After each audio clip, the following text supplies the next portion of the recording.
អ្នកខ្លះធ្វើមួយថ្ងៃលាងមុខ2ដងអ្នកខ្លះធ្វើមួយថ្ងៃលាងមុខ3ដងមិនត្រឹមត្រូវអ្នកខ្លះ4ដង5ដងមានដល់ថ្នាក់ហ្នឹងទៀតបងប្អូនស្ដាប់អត់ច្រឡំទេមួយថ្ងៃ5ដងក៏អាចលាងបានដែរក៏ប៉ុន្តែអីដែលខុសឬក៏ត្រូវនោះគឺទៅតាមស្ថានភាពស្បែកមុខរបស់យើងឯងទី1តើស្បែកមុខរបស់យើងជាប្រភេទស្បែកប្រភេទណាហើយជាប្រភេទ cleanser ហ្នឹងត្រឹមត្រូវសម្រាប់ការលាងមុខឬក៏អត់ទី1ប្រភេទស្បែកដែលស្ងួតខ្លាំងគឺពេលតម្រូវឲ្យលាងមួយថ្ងៃតែ2ដងបានទេបងប្អូនទាំងគ្នាលាងព្រឹកម្ដងងាយម្ដងជាមួយនឹង cleanser ដែលមានសារធាតុផ្សំខ្សោយហើយមានជាតិសំណើមទៀត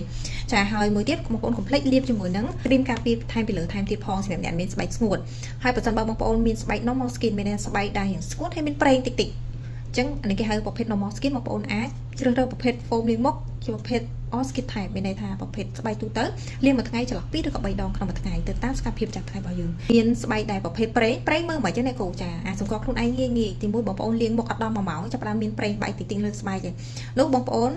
អាចមានស្បែកជាប្រភេទប្រេងចឹងបងប្អូនអាចលាងជាប្រភេទ gel ឬមួយក៏ប្រភេទ foam មុខសម្រាប់កាត់ប្រេងនៅលើស្បែកអាចលាងចន្លោះ3ទៅ4ដងក្នុងមួយថ្ងៃអត់លើសឲ្យបងប្អូនទាំងគ្នាទៅតាមសកម្មភាពប្រចាំថ្ងៃរបស់យើងថែមទៀតហើយបើសិនបងប្អូនមានប្រភេទស្បែកគេថា extremely oily មានន័យថាប្រេងហ្នឹងមិនមែនប្រេងធម្មតាទេប្រេងខ្លាំងហើយជៀនពងទាបានទៀតពេលតម្រូវឲ្យប្រើជាប្រភេទ gel សម្រាប់សម្អាតស្បែកចាដែលកាត់ជាតិប្រេងហើយលាងចន្លោះ4ទៅ5ដងការលាងមុខក៏សួរថាតើលាងប្រហែលដងក្នុងមួយថ្ងៃទៅតាមប្រភេទស្បែកមុខនិងទៅតាមប្រភេទ cleanser ដែលយើងយកមកប្រើតើត្រូវមួយស្ថានភាពស្បែកយើងឬក៏អត់